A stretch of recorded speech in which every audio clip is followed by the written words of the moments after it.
মাটি, ওটাকে আপনি যেভাবে বুলাবেন, যে নকশা ডিজাইন করতে চাইবেন, ওটাকে যদি আপনি মাটি হাড়ি বানাতে চান হাড়ি বানাতে পারবেন, যদি একটি ব্যাংক বানাতে চান ব্যাংক বানাতে পারবেন, যদি একটি মাটির কলস বানাতে চান কলস বানাতে পারবেন। কেননা ওই মাটিটা কাঁচা, ওকে আপনি যেভাবে গড়ে তুলবেন সেভাবে গড়ে উঠবে। ঠিক আপনার সন্তানও ওই মাটি নরম কাদার মতো, তাকে আপনি যে শিক্ষা দেবেন যেভাবে গড়ে তুলবেন সেই শিক্ষায় শিক্ষিত হবে, সেইভাবে গড়ে উঠবে। আপনার আমার শিক্ষা, পরম শিক্ষা কিন্তু পায় ওই পিতা মাতার থেকে। সেখান থেকে আপনার আমাকে শিক্ষা গ্রহণ করতে হবে।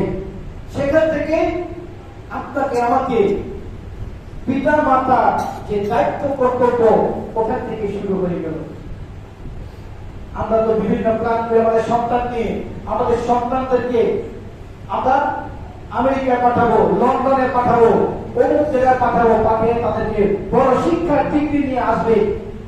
তারা আমরা বাহবা দিবে, অমুকের সন্তানকে এই করেছে সে করেছে, এবং নাম ডাক শোনার জন্য আমরা কত প্ল্যান করে আমাদের সন্তানদেরকে দিই।